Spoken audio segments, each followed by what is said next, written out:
How's it going? Yeah, not too bad, man. Got some people coming in now. Sweet. Yeah, I've never done one of these. Yeah.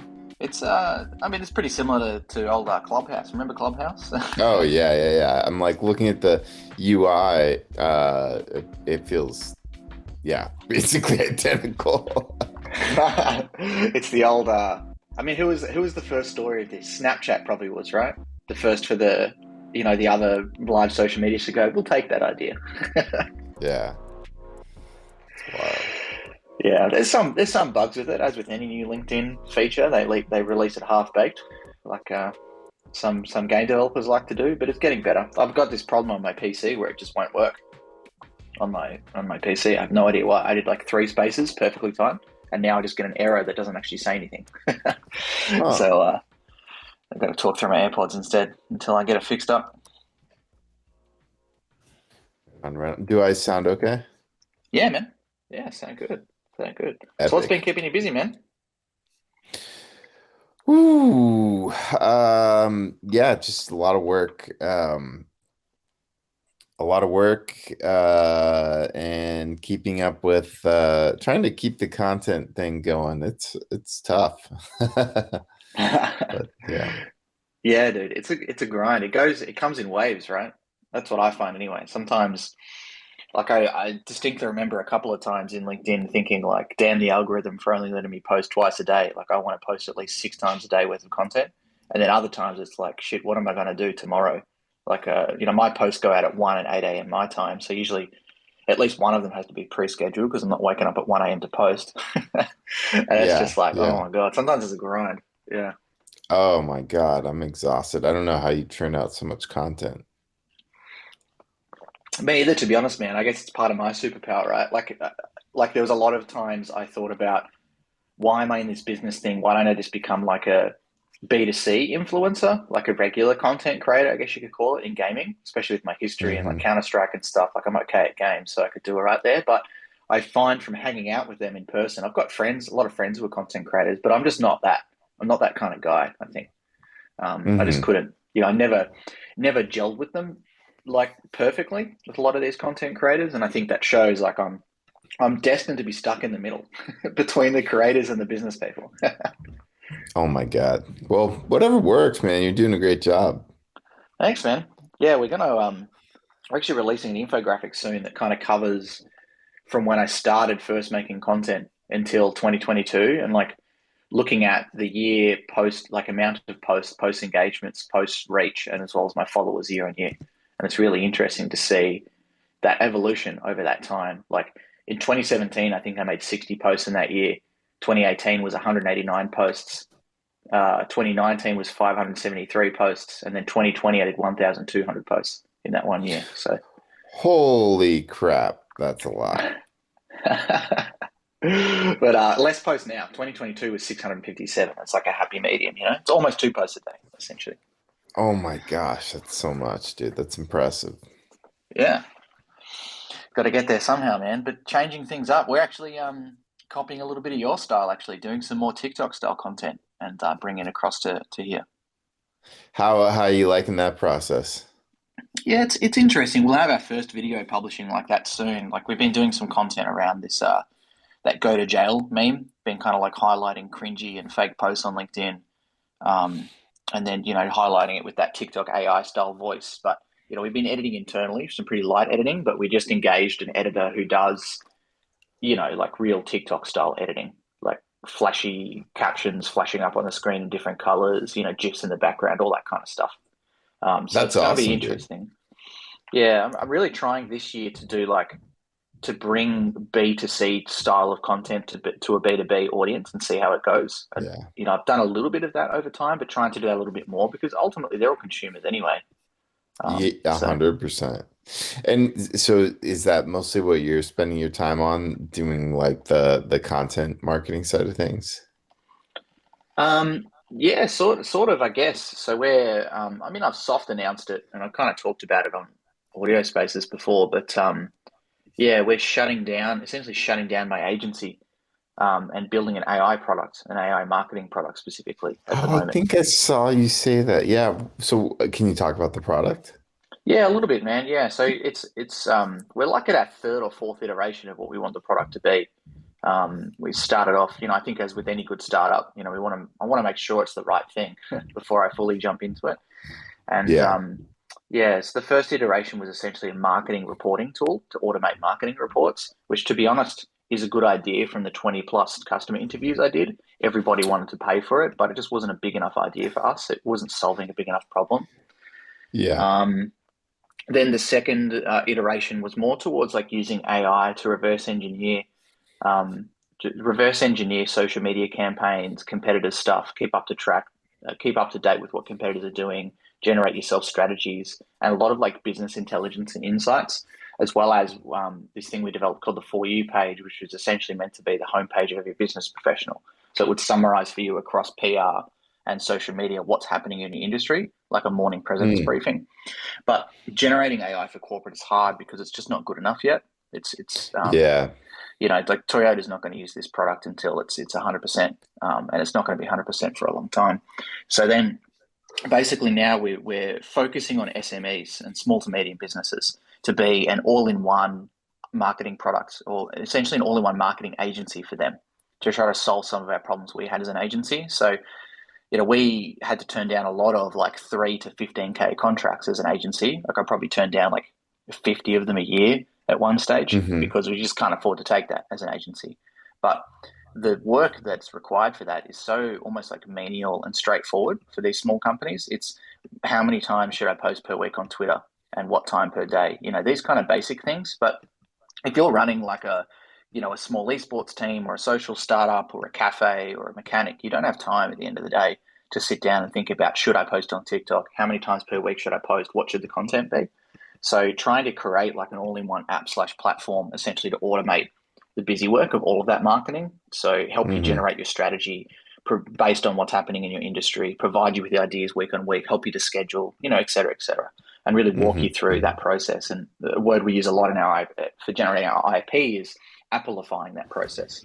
Hmm. And telling you what to ask the AI in quotation marks, and the AI will tell you what it needs to know, and then give you the answers based off that, rather than say like ChatGPT, which is very one way. It's a blank sheet, and I'm not very good at it because I'm not a coder. That's what ChatGPT is the best at. So I don't even know what to ask it. So the power of it's pretty useless to me. But if you can get a layman and you can walk them through that process, then yeah, it should be a bit better. Yeah, that's my rant, man. That's awesome. It might be worth checking out. There's a couple apps that are using AI to help people like develop scripts for like TikTok content in particular. There's Super Creator and then the Captions app does it as well. So those might be sort of worth poking around at in terms of some point of reference. Awesome, man. Yeah, my co-founder's in here recording the space, so I know he's furiously Googling that right now. We'll see how Awesome. it goes. Yeah, I mean, one of our tenets of IP is the usage of multiple AI MLs and different tools, Like we're not making our own machine learning algorithm. There's no point. There's already, hundreds or thousands of them out there, right? So it's about how Oh, we can use 100%. yeah, it's about how we can use tools like that. I mean, I got an ad on TikTok this morning that I sent to Bax of something that will, helps cafes. If you can take a picture of your food on a plate with a pretty static background, it'll turn into a lovely picture for Instagram or your website. So it's like, yeah, we'll take Hmm. that, we'll plug that in, we'll plug in GPT 3.5 or 4 to help you write some stuff. There's AWS have AIML that you can rent, for example, like positive or negative social media sentiment calculators and things like that too. So, there's no reason for us. And maybe that's a learning. It's a learning I had to go through for people listening here. Is that usually an AIML is good at one thing. It's good at like coding, or it's good at text to text, or it's good at text to image, or text to animation. So there's some companies out there, like there's an insurance company I got made aware of. One of our advisors and consultants used to be their managing director. They use 35 different machine learning algorithms to sell health insurance already to people. So they all do one specific thing each, basically when to call them, what price to sell them at, the script to say, all that kind of stuff. Interesting. Yeah, yeah. That's So exciting, dude. Congrats. thanks, man. Thanks. I wanted to ask you, like, how does the content balance work for you? Like, you're primarily, from what I understand, you're primarily a B2B type person. yet you've put a lot of effort in and grown like a significant following on TikTok. How does that work for you? Do you find a lot of B2B connections on TikTok? Like, what's the strategy of that?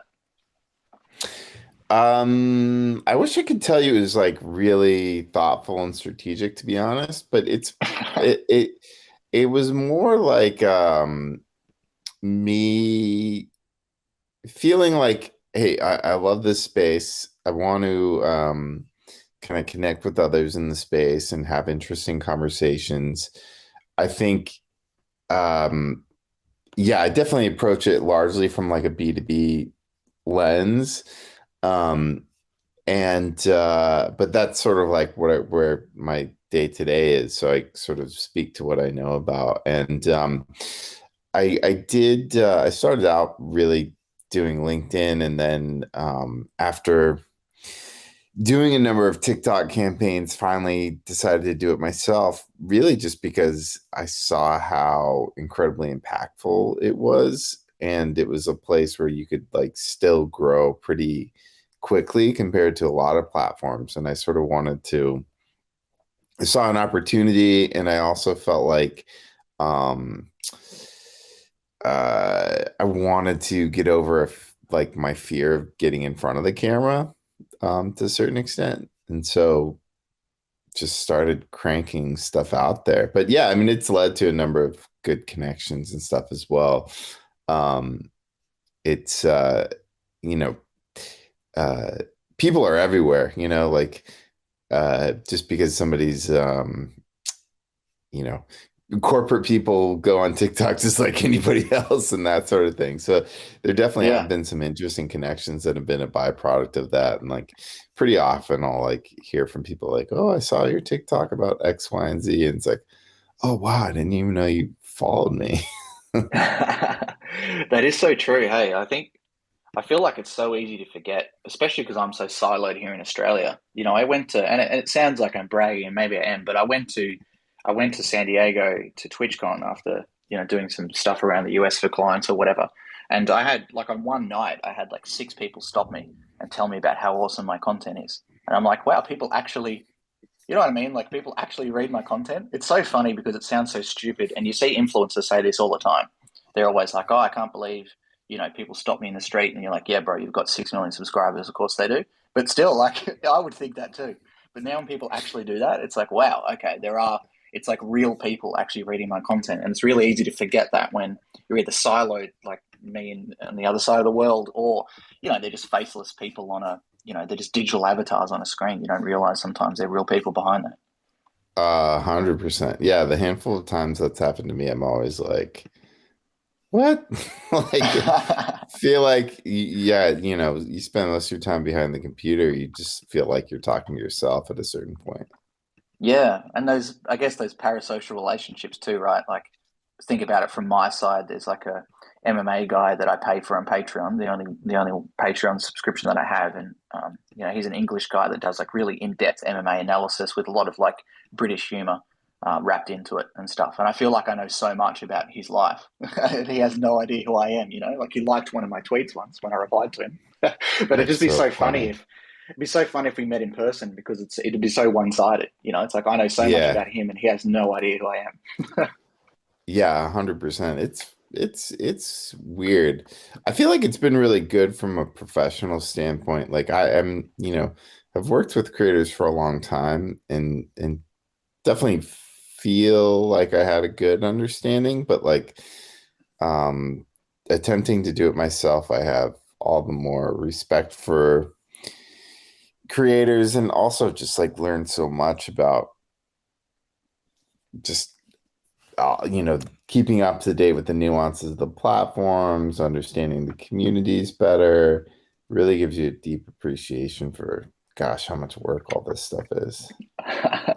That's very true, man. And I think for people too, it's like the rooms it can get you into are very important. And I talked to Irina Shames about this in just a catch up we had the other day. She was most recently the chief revenue officer of G2 Esports, and before that comes from more traditional kind of like movie and TV land, from my understanding. And I was telling her that like I did like 110 episodes, I think, of my podcast, and I never got more than I think maybe 500 downloads for a single podcast ever. So by any like standard influencer metric means it was a complete failure for like generating ad revenue or something like that. But the doors that it got me into were ridiculous. You know, I got to make a good friendship with Clinton Sparks, the chief business development officer of FaZe Clan, who's responsible for like Little Yachty and Offset getting into esports, and Pitbull and XYZ, and he produced Lady Gaga's Born This Way album and is a Grammy nominated artist. Like there's no way. I feel like without that podcast, there's no way he would have talked to me. Or making friends Yeah. with like Jeff Pabst, who sold over $100 million as a salesperson. Or I got to talk to the CEO of Atari and all that kind of stuff. And they'd come on because they could see the other people I had on the podcast. They could see that's an interesting conversation, and trying not to focus on the numbers and just focus on, like I'm booking a podcast next week with a guy who's been a friend of mine for a while in AI. And he's like, oh, well, what do your listeners want to hear? And I kind of said to him, he's like, I don't care, dude. I just want to have an interesting conversation with you. Because last time I talked to him, he was doing VR stuff for NASA. And now he's like becoming a CEO of an AI startup. So that's, you know what I mean? Like that's enough for me. That's pretty dope. Yeah, Yeah. yeah, no, 100%. Some degree of familiarity goes a long way. It's pretty wild. Mm.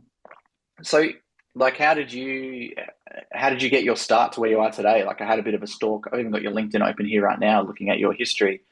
Like being in that social place, it looks like you were with a brand for a long time, made another one, and the original brand bought it. So, how did you make your start in this industry? Yeah, for sure. So, I graduated college in 2005 and I did my first internship in advertising. And it was at a small ad agency, and it was right place, right time when social media was really just starting to take off. And I pitched us doing a small influencer activation because we were about to turn down this client that didn't have a big budget and they wanted to do TV. And I was like, I just told the partners, I was like, hey, can we pitch them this thing? Like, let's do a brand integration in these YouTubers channel.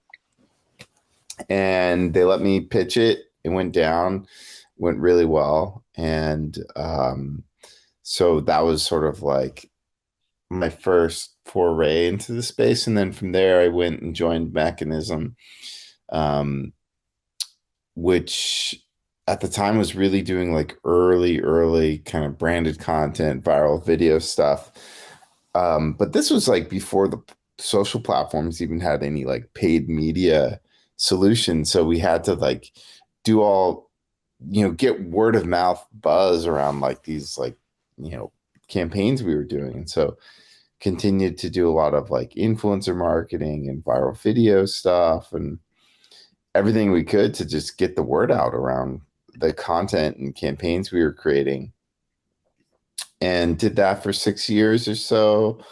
Then I left and I joined Fullscreen, which is a YouTube MCN, and did that for about a year. And then I started my own influencer marketing agency.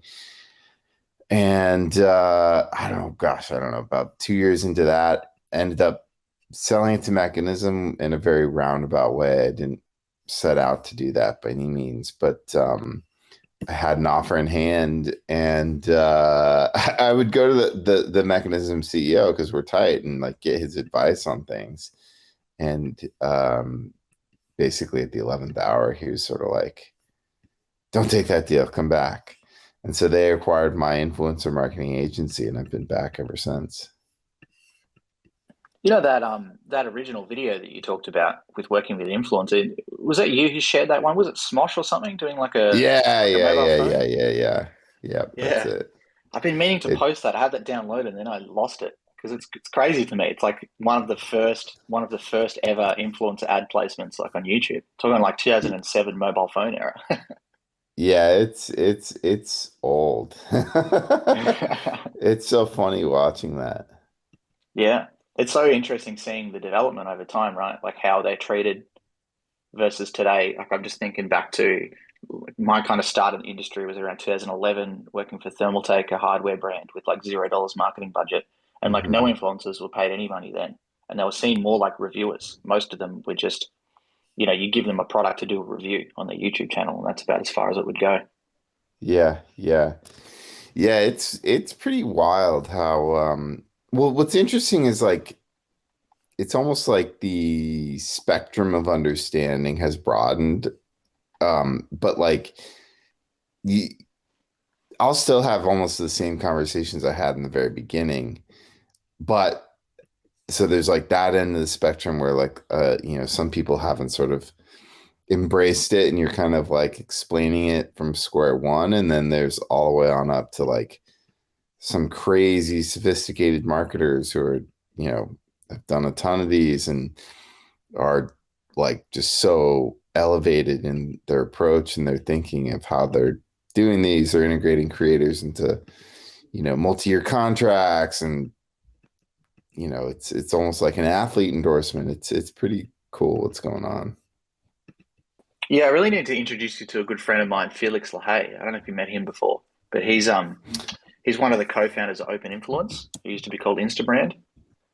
Um, and yeah, some Awesome. of the stuff like drawing a bridge, I guess, between some of the stuff you were saying, what he was saying, because just looking at his LinkedIn here, Instabrand's been around for just over 10 years now. And one of the things that he said to me is that he fought for a long time, and all these influencer based companies fought for a long time for influencer marketing to be a line item in big companies and to get out of Yeah. the experiential budget range. And, in his opinion, it finally has in the past couple of years. And it seems to be along Yeah. the lines of what you're saying as well. Like it's finally now a thing they can focus on alongside out of home and Google ad, pay per click search SEO. It's like influencers is now like a heading in their budget. Yeah. Yeah. I would say so, which is nice. At least that first barrier is sort of tackled, which is nice. Yeah. Do you what happens now? Like if I say the general theme of what I'm saying, this is part of what I talked to Irina about yesterday too, is that I feel like influencers are now discovering how much they're actually worth. And instead of in the past, you could just give them free products to feature on their platform. But now even the small to mid-level Twitch creators who are getting 100 concurrent viewers are now refusing product only endorsements and asking for cash on top as well. Yeah, I definitely think there's a shift in sort of leverage and understanding, which overall I think is a great thing. There's so many more avenues to generate revenue now. Um, I think creators realize sort of how valuable that real estate is. And so Mm, it's like sort of like, well, why should I give this why should I promote your product for a sort of one and done deal versus taking that little bit of extra time and maybe investing in something that's going to be meaningful and longer lasting for me? Um, and I think that's sort of a lot of the mental calculus that's going on. mm. Um, because like I think I shared it on LinkedIn the other day. There was this e-marketer survey, and it was like breaking down where creators hope their revenue, like prioritize like their revenue and where they hope it comes from. And like number one was like their own brand or product, and then number two was um, brand deals. But then everything else was like some version of building something that they can own and operate, whether it was courses or newsletters and all that sort of thing. Yeah, interesting, man. Yeah, I'm definitely seeing that too. I mean, there's enough good case studies out there, right? That if you hit that product market fit properly, even with a small slash niche audience, can really generate some good revenues based off that. Like, I Hmm. mean, one example for you, I got a good friend who's got maybe 100,000 subscribers, and he's known as like the premier gaming mouse expert in the world. And he made a mouse Wow. from scratch called the MZ1. His name is Zai, and it's the MZ1. And he made it, and I believe he might have made an MZ2 as well. But I went to his house and saw the clay models and everything that he did, and he told me that that's been, I don't know what exposes numbers, but it's been selling extremely well for him with a partnership with the Final Mouse, and that's a small niche, very niche industry. Hardcore video gaming mice. Oh my God, yeah. Well, and that's a great point. I think in general, like so many people when they think about like creators, in the and like monetization, everybody's sort of mind goes to, oh, well, Mr. Beast and Logan Paul, but there's so many other creators who are making a great living doing what they love, which is awesome. I mean, I don't know what the stats are now, but I remember from, I think it was from 2021 or 2022, there were over 45,000 channels in the US alone where, with over 100,000 subscribers. And then I think it was 5,000 with over a million in the US, which is crazy when you think about it. Just like that's, those are pretty substantial communities. And if you're in the right niche, like that's can be crazy profitable. And to your point, you don't even have to have like a big audience to do really well. You can have an audience of, a few thousand. If it's the right category, you can kill it. Yeah, it's been shown for a long time. Like I saw that post you shared the other day from Hank Green around like stop pretending that influencers are like TV and movies and treat them like musicians. Yeah. And some of them are more serious than others. But I think a really interesting, I don't know, it was like a podcast or audio book I listened to once, just kind of talked about how there's niche bands that have existed, for decades based off a core audience of 10,000 people. Because if 10,000 people are going to buy every single record and they're going to sell out every single merch drop and attend every single local show you do, well, that's a living you can make for you and three other band members, for example. 100%. Yeah, it's pretty incredible. And like, I don't think most people recognize the impact on the day-to-day sort of person, not just like these sort of superstars. I think the beauty of this space is in those like the niches in a lot of ways. Mm.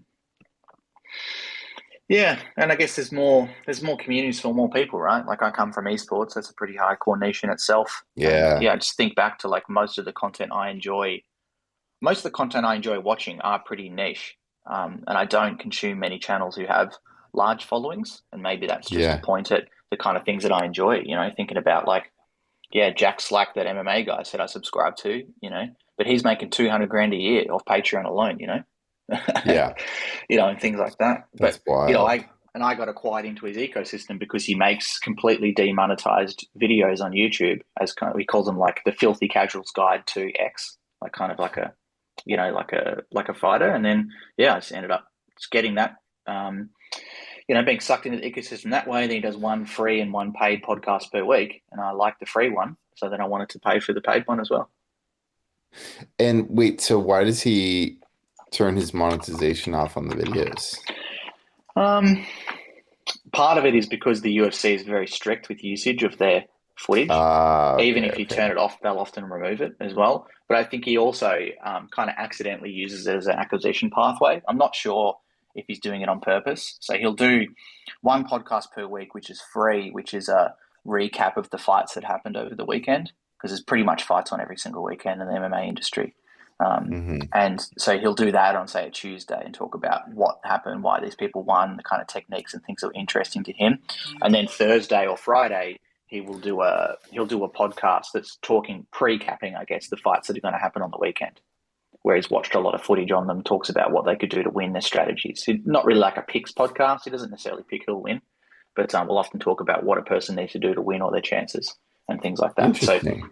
so for me, it's like, yeah, I want to see a preview because when I watch it, partly he will determine for me whether I even will watch the card or not. And then a lot of the time as well, when I'm watching it, now I know so much more about it, and the fight is so much more interesting to me because then I can see the techniques, and because he's proven time and Yeah. time again to actually know what he's talking about. It's like, oh, this person's doing exactly what he said they were going to do. They're like circling off to the left and bouncing off the cage and throwing their left hand in a right step up low kick, et cetera, et cetera. I'm like, wow, I feel so smart. I know what's going on. I think that's awesome. I feel like, I mean, YouTube is just, I mean, and creators in general, it's sort of like such a great way to like go down rabbit holes of information where like getting a subject matter expert is so difficult otherwise. Mm, yeah, yeah, that is true, man. Yeah, I mean, even we're talking about my LinkedIn. That's niche, right? Like I'm Yeah. very strict with the type of content that I post, and the vanity metrics of like likes, comments, and shares is actually valuable to me because I know that people aren't going to like, comment, and share if they're not in my industry because I'm not posting fluff. Like I'm posting very Yeah, specific direct stuff. So 100%. Now, do you have a hard time keeping up with it all? Like, do you find it mentally taxing? yeah, in short, yes. I Yeah. honestly don't know how Jake Lucky does it, and I'm surprised he's not burnt out yet. Do you know who Jake is?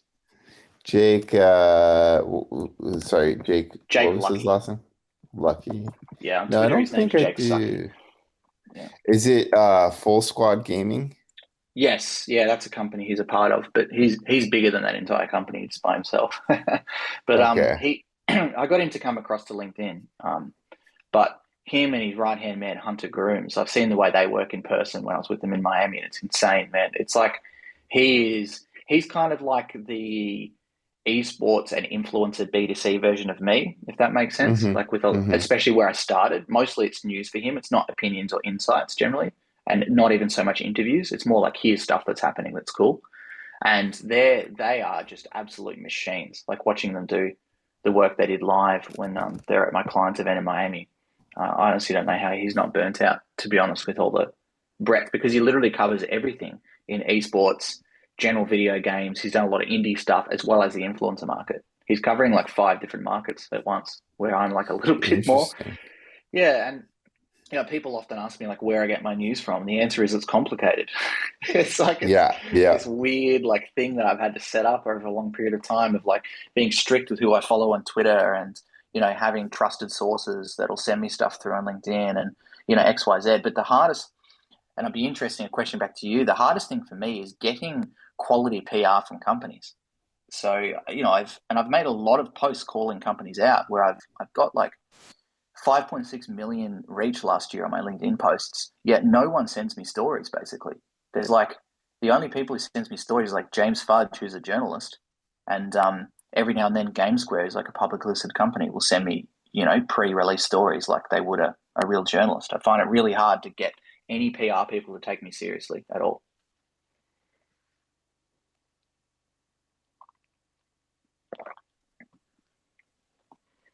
Oh, have I lost you? Have I got you? I think we might have lost him. So for anyone who's listening in as well, if you want to come up and ask any questions, feel free to. There's like a little button there you can press that's around. It says like request to come up or something like that, and we can answer some questions. Brennan's. It looks like it's crashed. He's still here and he's coming back. So while we're waiting for him to come back, we'll get Maximus in here. What's up, Maximus? What's going on, man?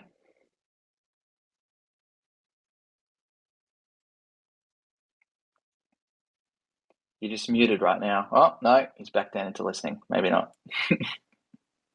Can you hear me now? Hey, yep, we got you back. That's Got you so back. weird. I don't know what happened. Like everything else is working fine. Yeah. Oh well. Did you hear my question? Did that work okay? Uh oh yeah, yeah, yeah. I started to respond and when we cut out.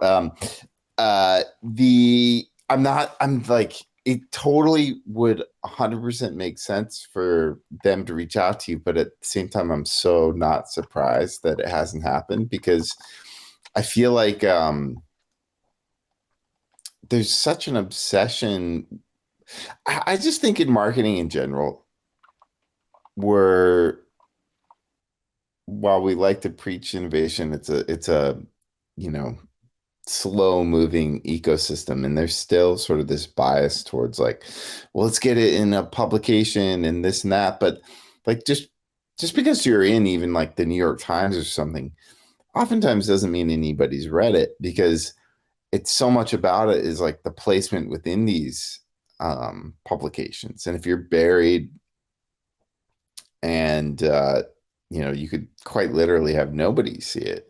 Um, the power 100% comes from like it being shared by individuals, creators, etc. So I bet at some point there will be a tipping point, and more and more people will start to push it to reach out to LinkedIn influencers. But until there's some story to be told that gets press attention, it'll probably take a little while. Yeah, so I think you're right. It's so interesting seeing that. I remember talking to some of my advisors like early on in business around getting featured in, local news publications and local newspapers. And these guys are like a game development company that is based in Australia, but majority of their clients are in the US. And they were like, yeah, it was cool, but it was almost like a waste of time because they don't get a single client out of it. And you can get a lot of likes on LinkedIn for being like, hey, I was in Mhm. this cool story.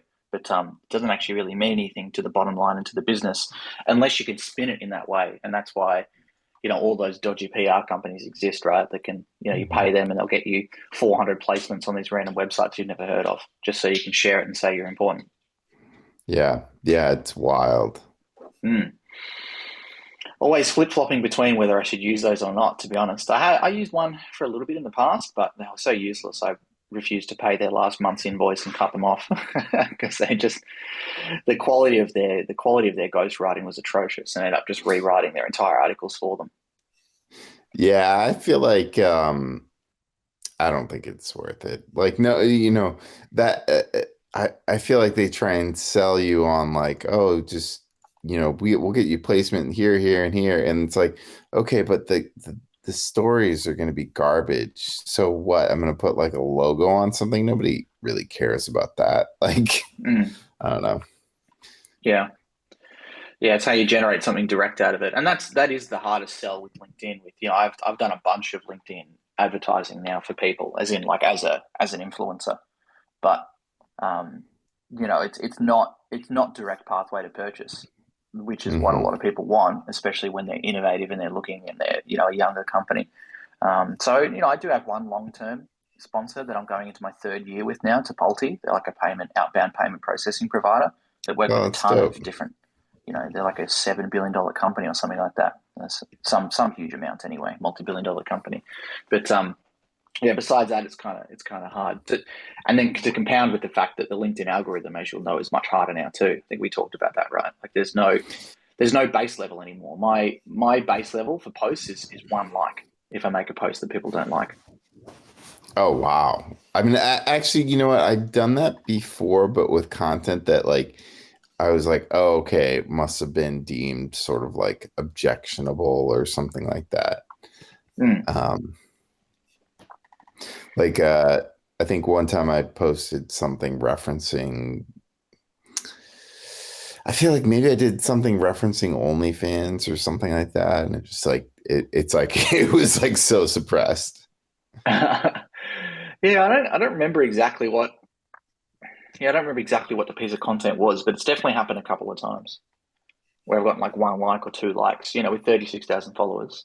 Yeah, Yeah, if the it's content wild. doesn't hit, it doesn't hit, and that's what I was trying to explain to one of my advertisers recently that I'm working with. I just say that, hey, I usually do a two post package, and I tell them if it doesn't pop off, I'll do another one for free as part of that. But I was trying to explain Yeah. to them that it's really about the story that you tell. Like I just don't think the story was strong enough in what they wanted me to post. You just got Yeah. to keep trying till you hit it, right? 100%. Yeah, I do feel like the storytelling is so clutch. Mm.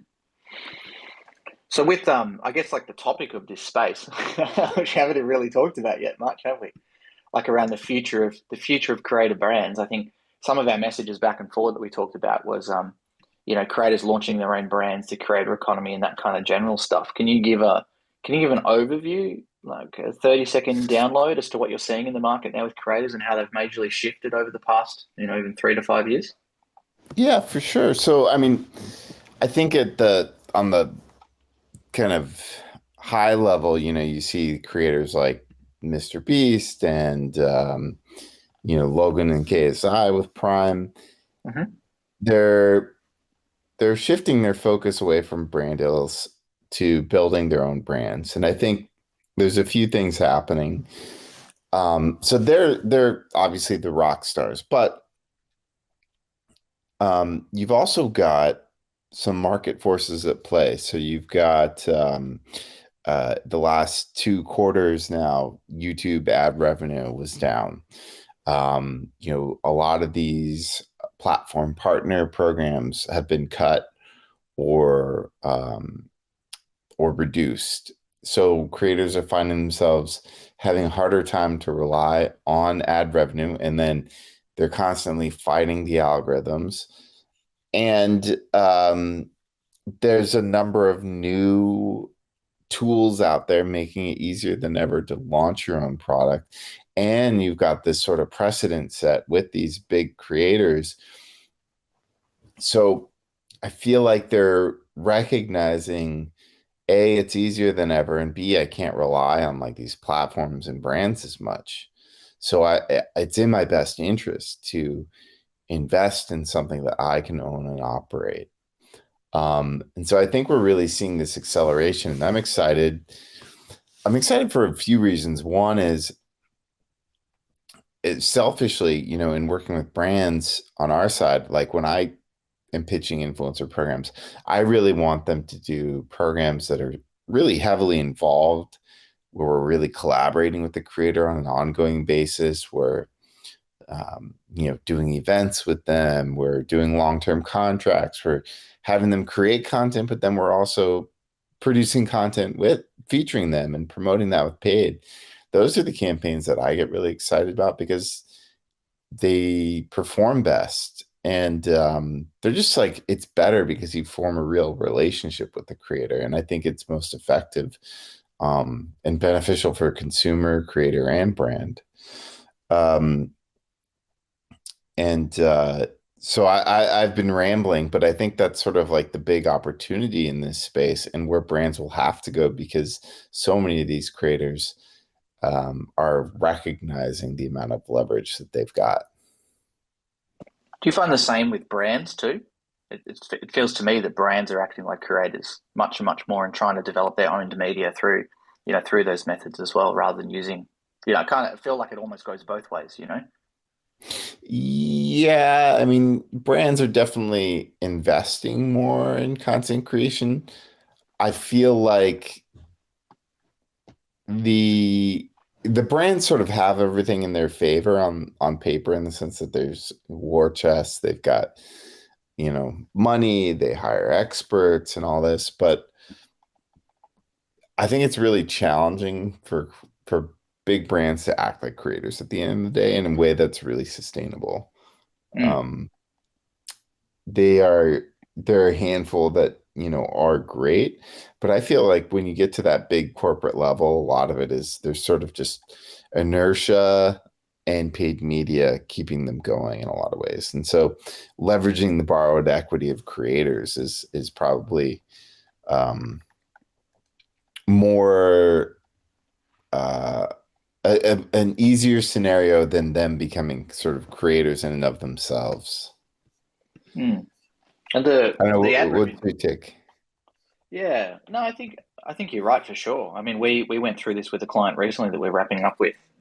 While I said we're shutting down our agency, we still had a client on the side, and we tried to get them to operate as a creator, but it's not easy. We've had clients that have done it really well before, where all the staff are really on board and they gel with the idea, and I don't know, there's some sort of flow and company culture that is really easy to promote and to process that. And it's partly, I think, it's because of the geographical location and it's the age of the employees and the founders and the sort of niche industry they're in.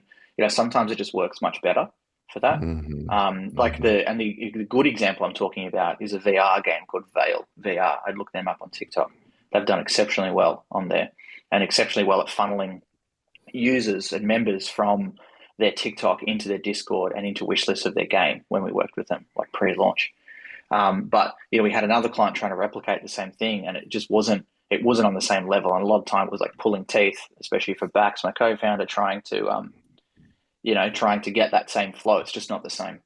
The same temperament, the same personalities just aren't there that you can Yeah. get out of that. Yeah, yeah. I mean, and it sort of makes sense too when you look at like the life cycle of a brand. In the beginning, it is small. There are real personalities, and then over time, it becomes a corporate structure. And who is the personality if there are thousands of personalities? Mm. Yep. Yeah, I think you're right for sure. It's interesting. To clarify what you're mentioning too. So you're saying ad revenue's been down quarter on quarter for these creators on YouTube as well. Yeah, yeah, yeah. They reported their first ever decline in ad revenue. They sorry, 2 quarters ago they reported their first ever decline, but that continued into the next quarter. So two Mm. consecutive quarters of declining ad revenue. Yeah, interesting. It was interesting seeing that over like early COVID period. We made a carousel and some content about that. I had quite a few creators reach out to me and say, "Hey, Chris, my ad revenue has been, cut quite significantly. I'm really concerned about, continuing to make money. I'm here to take a brand deal at, 30 to 70% discount of what I normally take a brand deal at, just to make sure that I can make up for the lost ad revenue, essentially." Yeah. Which I mean, what's interesting too is like going back to like the point earlier about sort of like doing longer term deals with creators and really being a partner.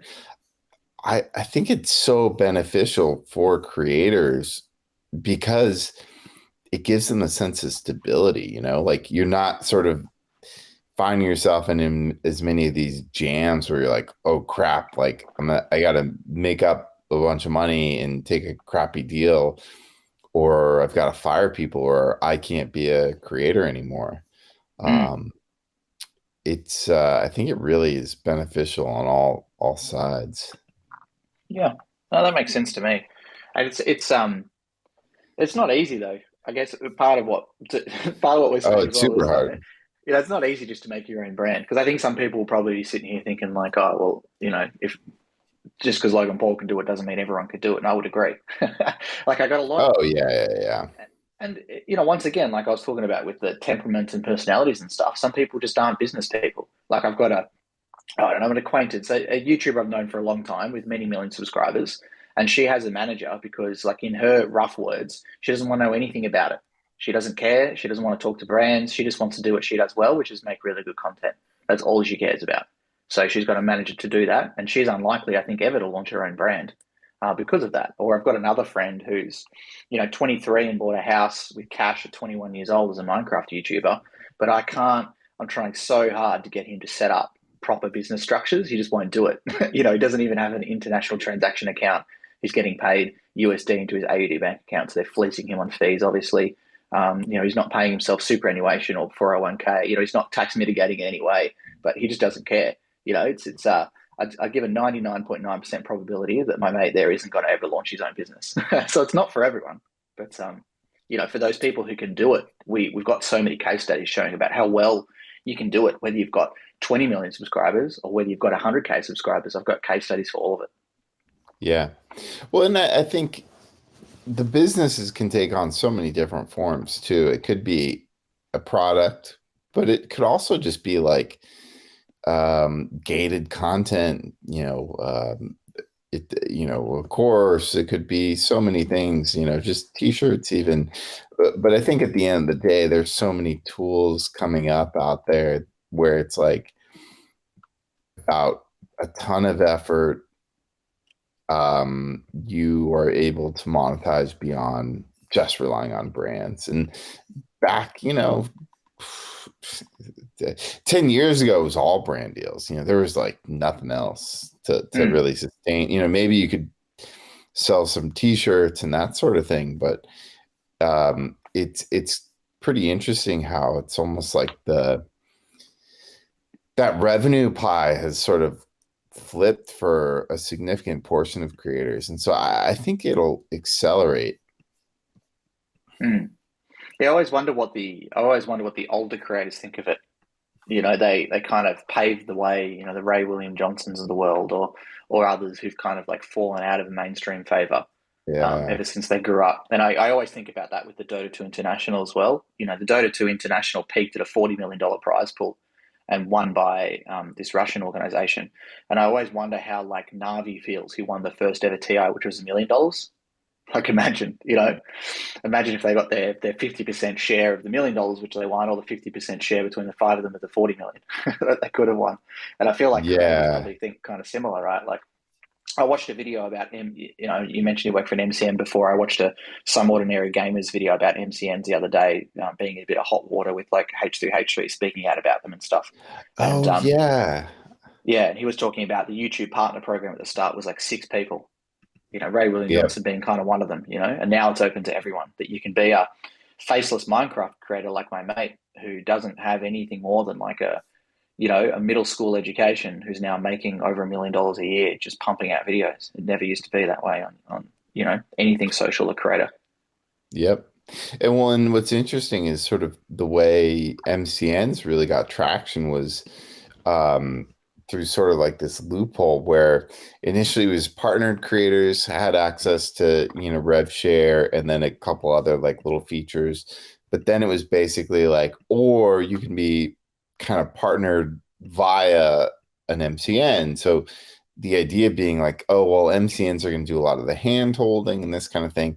And then it just got out of hand because once the MCNs were like, oh, we can basically like leverage this to grow our own businesses. Like they just went for scale and it got out of control. And then over time, eventually, it was like the benefits were even gone. Like the benefits were totally open to the public, but they'd sort of been able to draft off of this halo effect and this perception that MCNs were going to like unlock something for you. They continued to grow for a little while. Yeah, it's pretty crazy. I suggest anyone looking that stuff up. I remember talking to some creators, 5-ish years ago around life, MCNs pushing them into lifetime contracts with them and things like that. Yeah, The that's right. It's Yeah, insane. yeah, pretty crazy Wild West. And we've gone through that a lot with with esports and gaming and stuff. Like, there's some pretty crazy esports contracts out there too. That happens, when these industries are new. Yeah, yeah, So if you're like crazy. a brand in this space, then I feel like a lot of the discussion we've been having is, if you're a brand, you're fucked. Well, you're obviously not. So what should brands do to be able to plan for the future? I mean, I think the traditional brands should develop like long-term strategic partnerships with creators and sort of evolve them so that they're almost like athlete endorsement deals, where you're working with them on an ongoing basis and they're like you've got your crew, it, their deals are like don't allow for you've got full exclusivity. You're working with them on an ongoing basis. You're integrating them into multiple campaign touch points. You're doing events with them, all the above. And I think over time, sort of continuing to build and grow that network and partner with creators on all aspects of the business. Well, maybe not all aspects of the business, but from products to the marketing, I think the is what most brands should be doing. But you're in this space. What do you think? What advice would you give to? I'm a big corporate brand. How should I spend my money?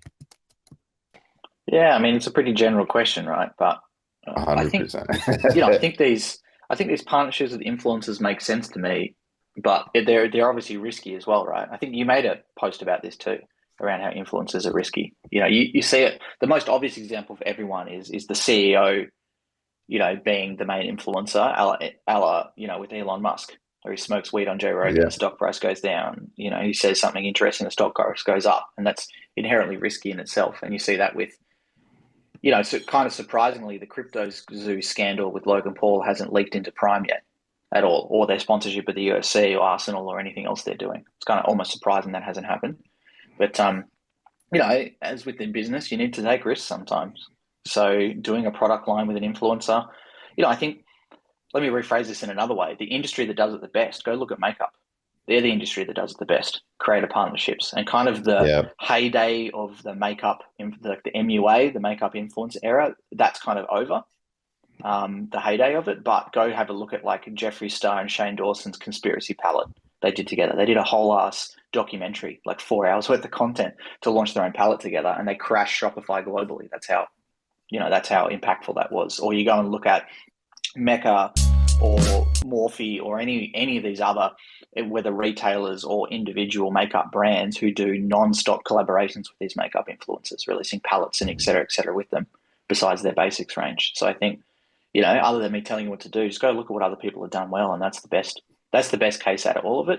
But I definitely know it goes both ways. Like after talking in my original industry of technology products and like gaming, mouses, like peripherals as well as computer components, whenever they released esports collaboration products, they wouldn't sell very well. And that was a very common thing. And I remember having esports teams coming to me saying, "Hey, we want to leave our current peripheral sponsor and come with you." Like when I was at TG Esports, because our sponsor promised to do like a specific mouse range for us and they wouldn't. And going to talk to my friends on that side, they say, yeah, they just don't sell. So it's not always going to be successful. You have to pick the right partners. But I think doing product lines and stuff makes perfect sense. And the best case study of that in the gaming market is Tens with Final Mouse. He did like $7.1 million worth of gaming mouse sales in like a day. So right person, right place, right time. But, worked out Well, pretty well for them.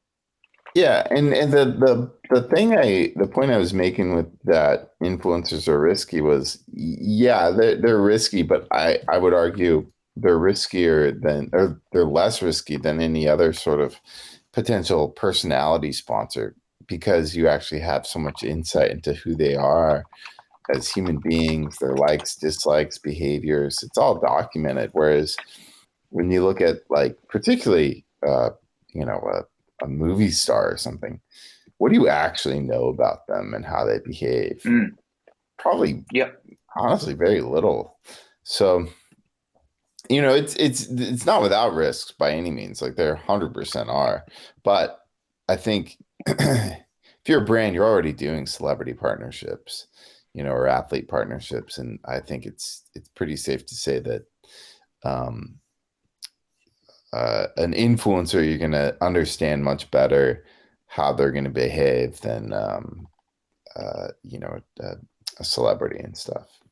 Mm. Yeah, that's very true. Yeah, I got a pretty funny story about that from a tech brand, a video card brand, and we saw that they did a partnership with these two influencers, and myself and my industry friends were just laughing about it because they obviously didn't do any research into who this influencer was, and they got her to like upgrade her graphics card live on stream, and she just had no idea what she was doing at all, and this Oh, community wow. manager that organized it was complaining about it, kind of in a group, being like, I can't believe they did this or whatever. And I was like, bro, you obviously did no research because it's very obvious this person does not know. Oh, that's Like, pretty funny. did you even ask them? Like, hey, have you built a computer before? The answer would probably be no.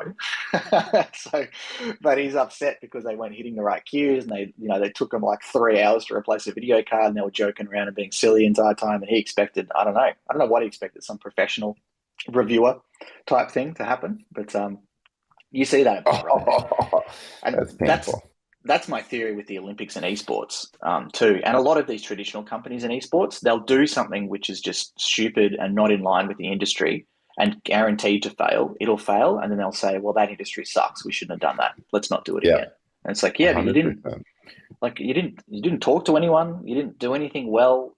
I've got some video content I'm creating around the Olympics and esports at the moment. Like one of the games is a brand new game that's on, I think, Android only, not even iOS, which is like an archery game, and that's the Olympics. They're running an archery Android game as an Olympic event. Like Oh, it's wow. just and calling it esports. Like it's just ridiculous. There's no there's no way that's Oh, wait, realistic at all. wait. They're calling it esports? Yeah, man, this is their. It's not a medal event, but it's the Olympics esports. Yeah, it's called Tic Tac Bow. And funnily enough, it turns out that it's actually made by the company which consults to the Olympics and is running the qualifiers and trials and stuff. It's actually owned by the same Oh, guys that own that same I'm sure company. that's What a do you know? coincidence. Yeah, I'm sure it is. Yeah, through a convoluted business structure that I've seen, I've been given like a spider chart of it. Like a CopyZilla style chart showing the ownership of everything throughout there. So. Um, but my theory is that they're going to run these stupid games, they're going to broadcast and they're going to get no viewership whatsoever, and they're going to say, well, that doesn't work, I'm not going to do it again. You're like, well, of course not, because you try to go to a painter to build a car or something, and you say, well, their cars don't work, car industry sucks. Like, no, you just didn't Yeah. actually do it in the right way. Hmm. Yeah. Interesting. Yeah, I'm sure we've all got some funny stories about Oh, creating yeah. partnerships that have gone wrong. Yeah, and I guess Oh, maybe yeah. that's a final thing for you is like, how do you? I've gotten a lot of work by people coming to me and saying, "Chris, influencers are fucking impossible to work with. Please help me." So, like, how do you get around that? Because they can be hard. They don't speak business speak. They don't care about business people. They don't care about your history and how much what your EBITDA is and what your share price is. They couldn't care less. Often they'll just care about memes and their own friendship circle. So, how do you break through and Oh, actually dude. work with a creator in a good way? Yeah, they are brutal. uh, Yeah, I mean, dude, you probably have I don't think there's any real sort of elegant solution that works every time, but um well, here's a few things. I think most of the work to set it up for success is done before you even sign the contract. So definitely in heavily researching who's going to be the right fit. I think developing sort of like a framework and strategy that gives creators some flexibility, but also balances structure. And then what we like to do is build out like a much bigger list of creators than we actually need at the end of the day. And then have a client sort of redline whoever they don't feel comfortable with for whatever reason, and then make sure we still have a much bigger roster, and then go out and have conversations with people and try and feel out like, I mean, a lot of times you can tell like if somebody's genuinely excited about something. So it's sort of like, Mm, hey, the general do's and or like crossing T's dot the I's, like how much would you charge for this? Do you have questions? This is what the needs are, kind of getting alignment on it. But then also just getting a feel for like, does this person seem responsible? Do they seem excited? Are they asking questions? Are they engaged? That all helps a ton. And then, once it's going, a lot of communicating early and often because, yeah, like creators generally speaking, you can pretty safely say most of them are going to be late on things. So like just reiterating kind of when things are due, how many reviews there are, what the talking points, everything just sort of constant, like reiterating it. And like wherever possible, spending some real time and like onboarding them in a meaningful way also helps. mm. Oh, yeah, that last point I think is the most important of them all, to be honest, from what I've seen anyway. And that's sometimes the hardest when management gets involved. We had this deal. Oh yeah. We were doing a deal with a client for 90 grand USD for this creator to do some promotion of a video game. And, we were talking to the business development person who was then talking to the creator's manager, who was then talking to the creator. And you could just tell that, some information wasn't getting through and some information wasn't getting back. And it's like, can we just talk to the end person? And I had the same from another friend. They paid a creator. These people came to me to ask for some advice, and they're like, "Yeah, we paid 25K to do this promo with the creator. They got all the messaging wrong, but the management wouldn't let us have a meeting with them directly at all." And I was like, "Well, that's your problem, right there." And needless to say, we didn't do that 90 grand deal either. We pulled out. Excuse me. I think we might have lost you again. Hey, Maximus, I know you wanted to ask a question before. Now's the time if you want to come up again, man. Yeah, let me bring you up here. Allow to speak because we've got to head off in a second. What's going on, man? You're just muted right now. You got to hit that mute button. Okay, can you hear me? Yeah, man. Yeah, I can hear. Okay, yeah. I was trying to figure out when you was talking who was who, Brandon and Chris, and I was hearing his voice and I was hearing yours, and I was like shit. And when you kept talking, I caught on who it was. But no, Brandon, he's pretty damn sharp. He's pretty right about the future of online creator and their brands, and with AI. I think it's going to go to another level. We don't know because AI right now is like a 3-year-old kid, and fortunately, we should be grateful that AI is not accurate on a lot of shit is spitting out for us. Um, I'm a I'm a sportswear designer, and Chris, I want to talk to you after this as well, and Brandon, you can relate to him. But I work with a kid. His father is the founder of the Xbox here in Bellevue, Washington. So my thing is that this kid is, twice that of his dad, and he has a video game controller named after him, and it's been selling for 20 years called the Duke controller. So he's big in the metaverse, and one thing he mentioned about marketing and whatnot, he talked about this $1 trillion market.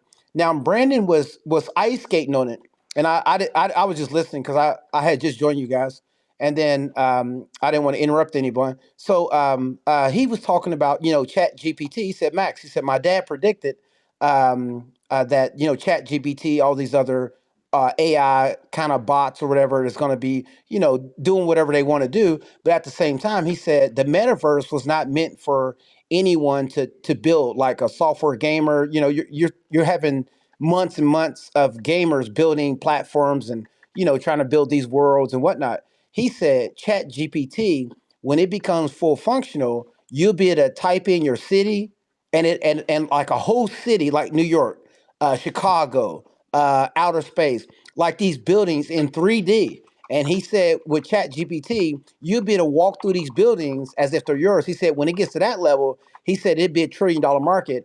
And he was talking about Mark Zuckerberg and brandings and whatnot. And Mark Zuckerberg is setting up things for people like Brandon for subscriptions. You have to pay 14.99 a subscription for everyone to use the metaverse. So my thing is that I didn't even have a question. I wanted to just say, I appreciate to be on the call. And then not only that, Chris, I would like to talk to you. I'm gonna send you a message after because I had some things to talk to you about and Brandon. And with this kid that I'm working with, his name is Duke Shrimp, and he built a controller, and so I'm helping him market the controller. This controller is made for the metaverse. It's a Oculus and an Xbox put in one, and it's a touchscreen, and it comes with all the apps and everything. So it's more or less like a phone and an Xbox controller put together. So I'm gonna let Brandon go ahead and talk. I didn't have any questions because I'm here writing down notes and taking everything I can because Chris, you guys are flowing, and I didn't want to interrupt that flow. So I appreciate you letting me speak. Thanks, man. Yeah, no worries. We got you Thanks. back, Brennan? Yeah, can you hear me? Yeah, yeah, yeah. Sorry, I don't know what's going on. I wasn't even like hitting anything. Where do we leave off? There's something. To be honest, I can't even remember. I'm trying to think about where you left off. I think I was talking about. That's right. I was talking about working with influencers and the agencies getting in Oh, the way and not yes. able to like directly, brief them and talk to them between the brand and the influencer. Oh, yeah, yeah, yeah. I was gonna say, we haven't done this since COVID, but pre-COVID, whenever budget permitted, we would try and do like an in-person onboarding, like ideally create like a whole experience, like a summit. We'd fly all the creators involved to one location, um, do like nice little mix of education and entertainment, the candy with the medicine. So like have them meet with the brand team with us, make a whole day of it, and then do something really fun in the evening. Like if there was like a celebrity involved in the brand or something like that, do like a meet and greet or something like that. But it's yeah, post COVID, it's we haven't gone back to that yet. It's expensive too, but it goes a long way in terms of getting brands and everybody in Mm. alignment in terms of expectations and everything, which is good. Yeah, yeah, that's really true, man. So we're coming towards the end. I know we both have to Yeah. head off sometime. What are you looking out for in the immediate future? Anything you're working on you can talk about? True, that's a good thing. I would say I'm really focused on my newsletter right now. So shameless plug. Um, those of you listening. But yeah, no, otherwise just keeping my head above water with work and the content and stuff. How about yourself? Yeah, just working on this new company, man. Got a Oh, oversubscribed yeah. angel round, like verbally oversubscribed. Just working on, reiterating the company and collecting that stuff. And yeah, got a few people interested in a pre-seed. So I think for the first time, I'll be the founder looking for capital, which will be interesting. I've helped other people do it before. I have taken on investment before, but it was very similar to your situation. It just kind of happened. It wasn't planned at Yeah, all, and it just kind of offered to me from a client essentially. And I that's just did it awesome. without really knowing what I was doing, and kind of went from there. But I bought them out recently, bought the company back to 100% ownership myself, and then going this other direction. So, yeah, man, we'll see how it goes, and yeah, just trying some new different styles of LinkedIn content, like I mentioned as well. Just trying to keep innovating. Like I feel I feel like I can genuinely say that we kind of created a way for carousels on LinkedIn. We did them much better than anyone else, and I've seen a lot more people start to do them Yeah. since then. So now we're trying some other types of content. We're actually reintroducing carousels, but we're also trying other types of content too to see if we can revolutionize a bit of the way that content works, because I can't bring myself to post just the shit that some of these people post on this platform. I follow this subreddit called LinkedIn Lunatics, and I found this lady on there. The people posted some screenshots of, and went and looked at her profile this morning, and just, not a single company that does anything, none of them with any employees other than just like a co-founder, but hundreds and hundreds of likes on posts, just posting shit, That's so stories wild. that aren't real. I just can't bring myself to do that. So Oh, same. it's tempting. It's Um, so tempting. you're gonna have to offline shoot me that profile. Yeah, I'm gonna have to look it up again. I think I sent it to Bax, the screenshot. So yeah, I'll have to send it through to you, man. This Dope. person's won a lot of awards in quotation marks, so they'll probably Oh, I'm feature in the sure. next jail video that we put out. So the next LinkedIn Lunatics video. Awesome. Yeah, man. Yeah, but it's been good to talk. And this is the first time we've actually talked over voice, other than just some messages back Yeah. and forth. So Thanks for having me, and sorry for the confusion and stuff earlier. that's all right, man. It's all part of the fun of LinkedIn. They love to release half-baked, half-baked things. So yeah, thanks for coming on, man, and we'll keep in touch. And thanks everyone for listening. We'll be Yeah, announcing thanks soon everyone. if you're here live, or you'll probably see it. But next week will be a discussion with one of my friends who used to do VR stuff for NASA, and now he does AI stuff in the video game industry. So going to be interested to talk to him about some stuff too. So yeah, thanks again, Brendan. Let's keep in touch, man. Thanks. All right. All right, catch you later. Peace. Bye.